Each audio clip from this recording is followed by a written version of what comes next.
Hi guys, and welcome to another Watch Geek video and another unboxing. Today we're unboxing a new model from NOVE, and this is actually the second iteration of one of the models that I already reviewed on my channel, and it was one of their favorite models when it comes to NOVE.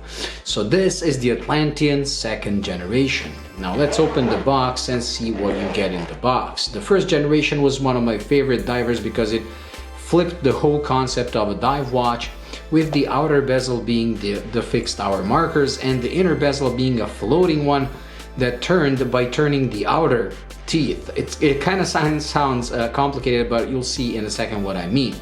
That watch was amazing, but it was very big at 50 by 55, so it was impossible to wear on my wrist, even though it actually were much smaller than the specs would suggest. It kind of pulled off the same trick that the Seiko Tuna does.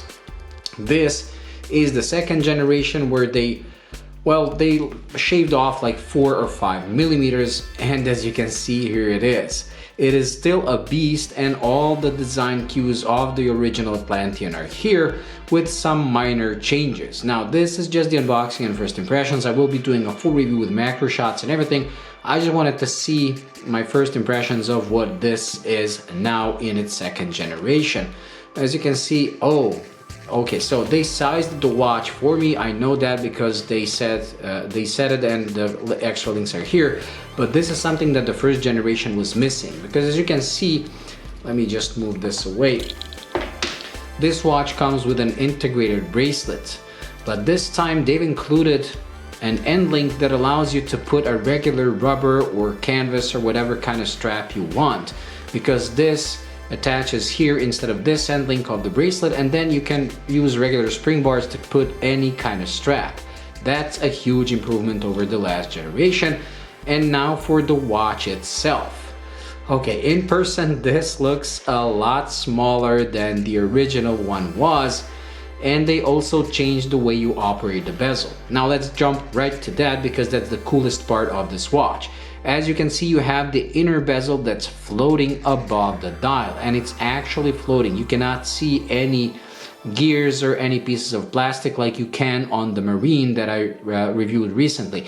That was their first attempt to make something similar to the Atlantean, but more wearable. This is their second, and this is more true to the original. So as you can see, this fixed part here with the hour markers, you cannot turn, but you can turn these teeth, and that's the brilliant part of the Atlantean.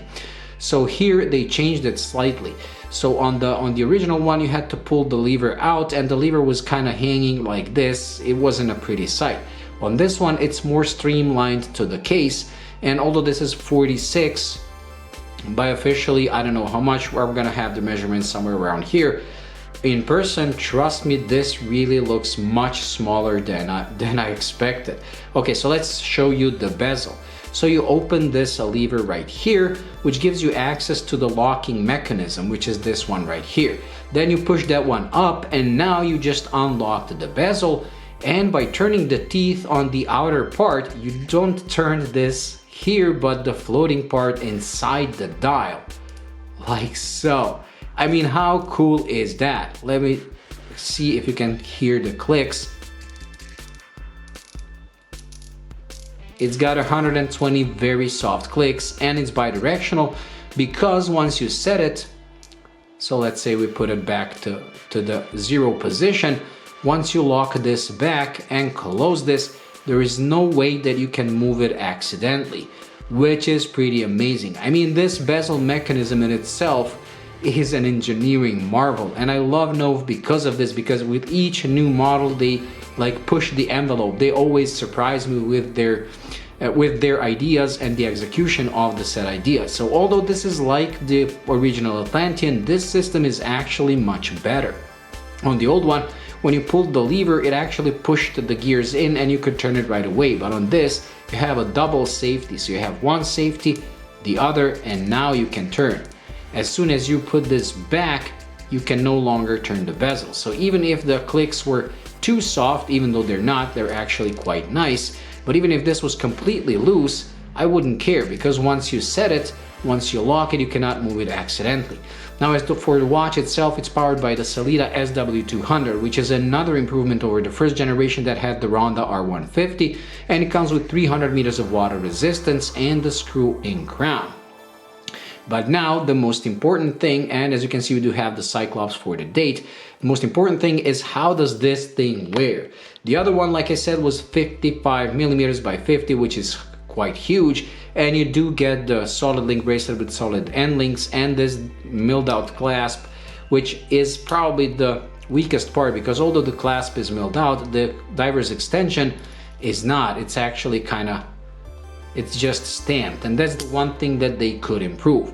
But let's see, they sized it for my wrist, so let me put it on my 6.5 inch wrist, which is quite small, to see just how this thing wears.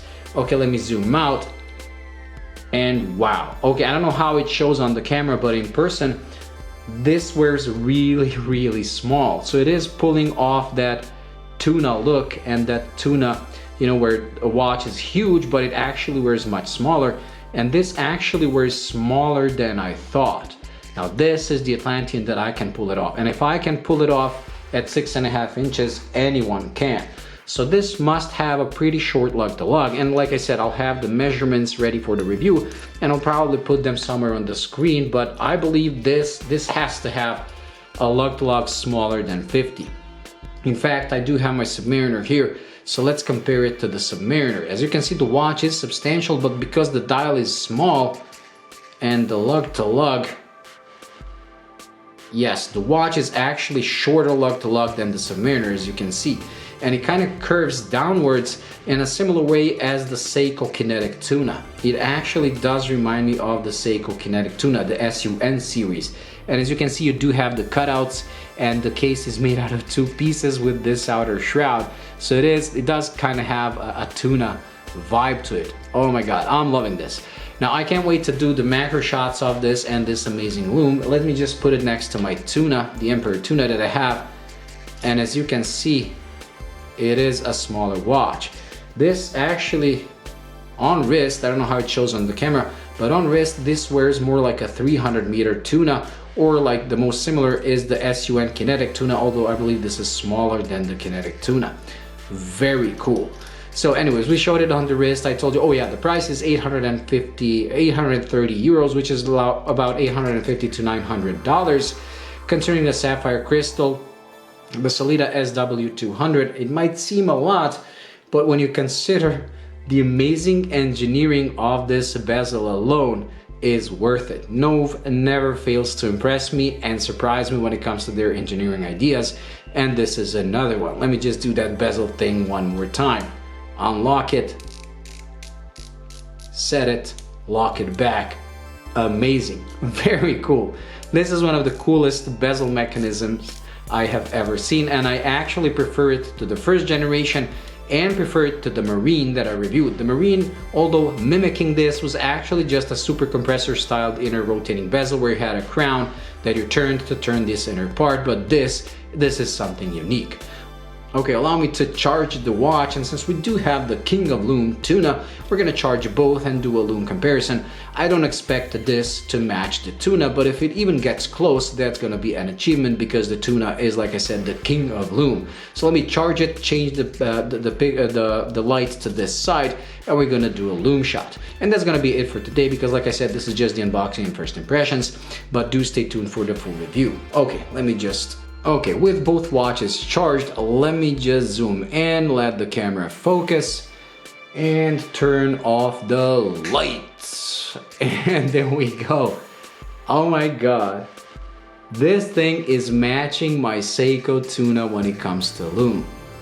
Okay, this is truly impressive. I knew the loom is good. I did not expect it to be this good. Like I said, even if it came close to the Tuna, it would have been an achievement, because nothing in my collection is as bright as my Tuna, but this one really matches it. Now when it comes to longevity, I will test that for the full review when we're gonna see, but so far I'm truly impressed. Wow, I can't wait to do the macro shots of this because of this 3D effect. Let me just try to show it to you now when the light is on the other side. As you can see, that 0 is actually a piece of plastic with lume applied to it, and it's all hovering above the dial. This is truly impressive, and I love that it has the oversized hands that, as you can see, go underneath that floating bezel. Such a cool watch. And the finishing seems really cool as well. Everything is brushed. This is that lever, this is the locking mechanism. You have these protecting parts here, and here you can see the dual case. You can see the case inside is polished, hidden away so you don't hit it. Wow, truly impressive. Okay, I was impressed with the first generation, but like I said, it was impossible for me to wear it on my small 6.5-inch wrist. This second generation, just amazing. Everything that they changed it right. Like I said, it wears much smaller than the 46 would suggest, so I will explain all that in the review. Why is that so? And I'll have the correct measurements. Anyways, that's it. So thank you for watching. Oh yeah, I forgot to mention, you can actually see the movement, the Sellita movement underneath, and you also have a sapphire crystal right there. Very cool. Anyways, that's it when it comes to this unboxing and first impressions. Do stay tuned for the full review, and I'll see you in the next one. Bye.